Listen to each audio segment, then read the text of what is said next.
Hello, I've done it. I've made my decision and I've got a kayak. I'm going to explain which one I have chosen, why I've chosen this particular type, and why this specific one. I was convinced that my purchase was going to be a certain type, but after discussions with others and research, I've actually gone down a different route. I want to know what you think, what you've got, and also can you recommend some great places to go?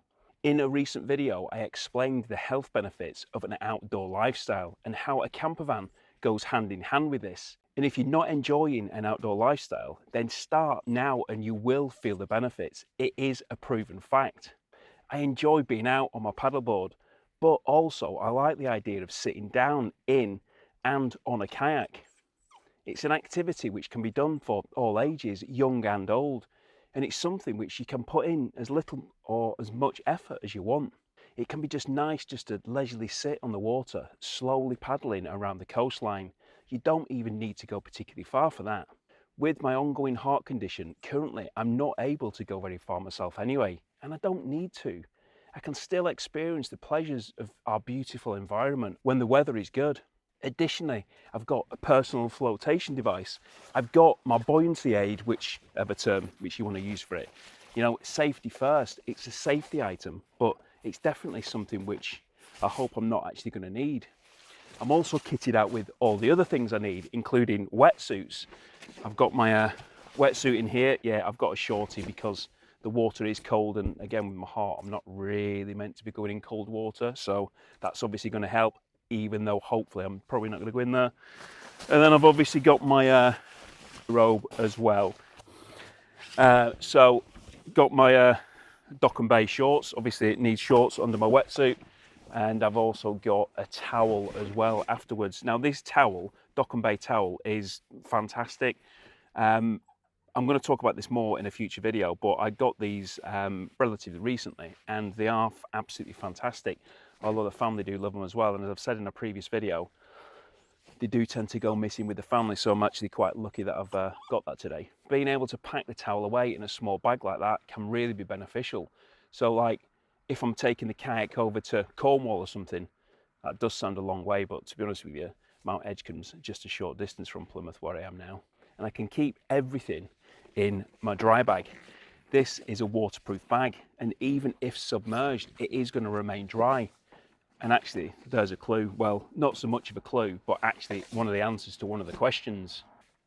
I've gone for the sandbank style inflatable sit-on kayak, sitting here nicely alongside my paddleboard, my sandbank style paddleboard, which I've had for quite a few years now. And this was one of the reasons why I've actually chosen this. I love my paddleboard. After being drawn in by all the different designs, although choosing the one I did is actually a different story. The children were a few years younger then, and they both wanted a different one, and there were a few arguments and actually quite a few tears. Anyway, I went and got the Ultimate Maui, and it's been absolutely brilliant. It came in a bag with everything it needed in the pump and repair kit and everything like that, but I've not needed the repair kit. It's just been a fantastic piece of kit. Really, really impressed with it. And this is very similar to the kayak. It's all included in here. Everything to get you going and also keep you going. I'm going to open it up and I'm going to show you. I haven't actually used it yet, but I have taken it out of the box and placed it in this carrier bag because it was just much easier for me to bring this way rather than actually bring the box with me. But why did I go for this particular one? Well, I've mentioned a few times actually that I wanted a good one.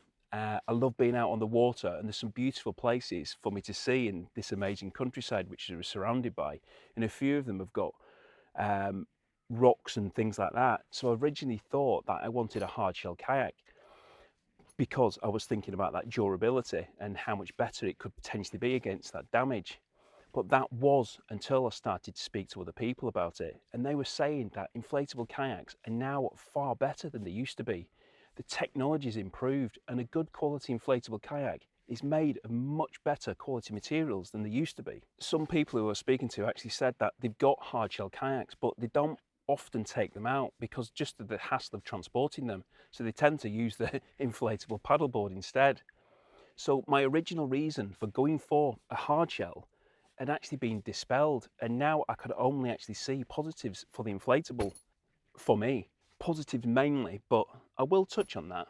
Now, a significant benefit of going inflatable is that I don't have, let's say, the increased difficulties of traveling with it or storing it. Now, with my van and a hard shell, it's actually going to be quite a weight to be lifting onto that roof. It wouldn't just be a case of lifting it onto a small height of a car. The van is 2 meters high, and that 2 meters is quite a height to be lifting a heavy, hard kayak. And I'm not exactly the tallest of people. So that's 2 meters for a transporter. But imagine if I had a bigger van like a crafter, I certainly wouldn't be able to get a hard shell on top of that roof.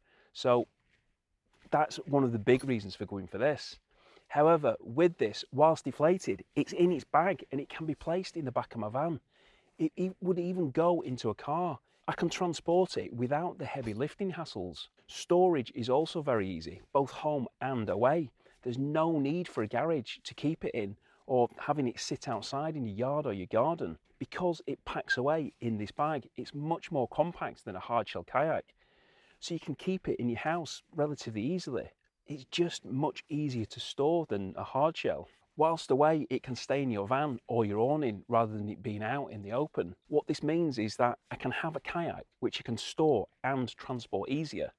A big benefit of that is I could go to work, I could take it to work, go out for a paddle before or after without the concern of having a hard shell on the roof of my van.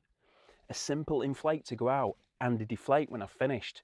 Have a coffee when I'm back in the van, quick shower and off into work I go. Absolutely perfect. But anyway, let's have a look inside and then I'm going to take you out for the first trip and I will report back on my thoughts, what I think, and also what it's like to paddle and why exactly I chose this particular one. So inside the bag, it's got a seat, comfy seat, being able to attach that to the kayak and be able to sit in comfortable whilst I'm out and about. We've got the kayak itself. We've got a paddle, and this is an aluminium paddle, a 4-piece paddle.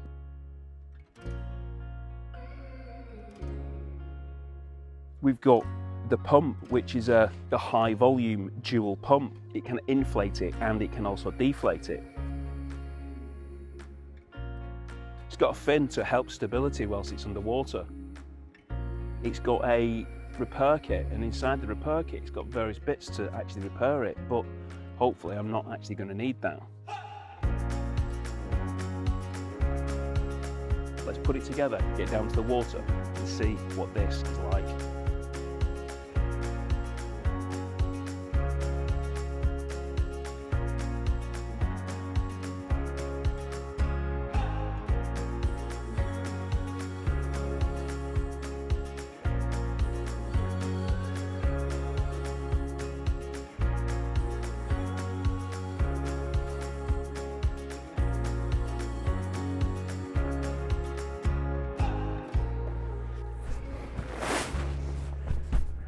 Wow, that was brilliant.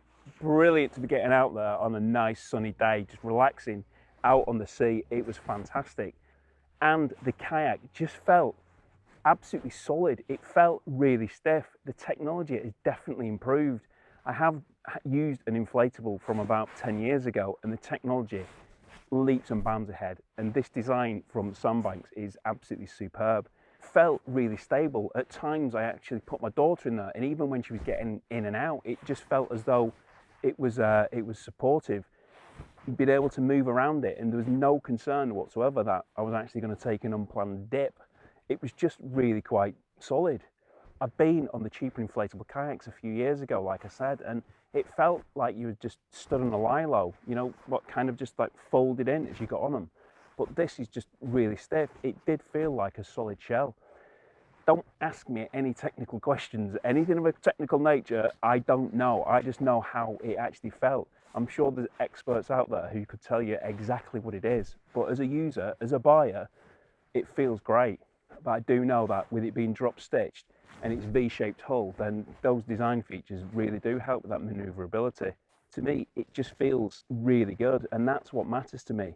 It feels like a hard shell, and that is a good thing. It paddles really easily. It just glides over that water so smoothly. It was really easy to maneuver, and I even let my son actually just test it out. He'd never done it before, never been out on his own, and he just went out there, came back, and Dad, can I have one? You know, he loved it as well, and that for me is just great, because now we can have the paddleboard out, we can have the kayak out, and we can just be out there, you know, all of us just enjoying it. So yeah, I was really pleased that he just picked up the it's not an oar, is it? Picked up the paddle and just cracked on and got out there. Now the model I've got is the optimal single seater, but it is also available in a double seater as well. But I did think that most of the time I am going to be just on my own, so I just thought I'd go for the single. And it's a comfortable seat. You know, when you've actually got it positioned exactly how you like it, you just lean back and paddle away. Now, the paddle which I've got for mine is the 4-piece aluminium one, but it can be upgraded if you wish to a fiberglass option, and it might actually be something which I upgrade to in the future as I get a little bit better. But the one which is included in it, I can't fault it. If you're interested in anything which I'm talking about today, then I'm going to put links below. Let me know what you think. And there are luggage cords at the front and also the rear, so I can actually store my gear. I can attach the dry bag which I've got, so it all stays in place, and that isn't going to be taking a swim either. So I can take all that stuff which I'm going to take to go to Cornwall, put it in the dry bag, and off I go. And it is all really positive, apart from one aspect, but that aspect is being that you need to inflate it.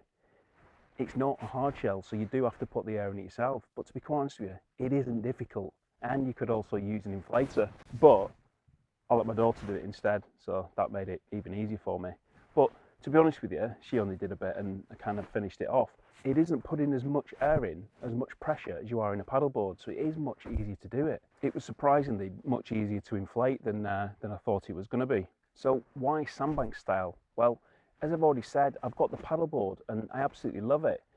I was sold it by them explaining the brand and where the product came from, and they wanted to make a more affordable board, yet with high performance capabilities. Now, I'm not going to go into that today, but this isn't just some cheap board. It has been designed and engineered by them with performance in mind, and having used mine for a few years, my paddleboard that is, and trying other people's boards from different brands, you can tell a difference. They're also a family run business based in Sandbanks in Poole. And it also has something to do with the fact that I've spent nearly every summer down there in my childhood at Sandbanks windsurfing. I absolutely love the place.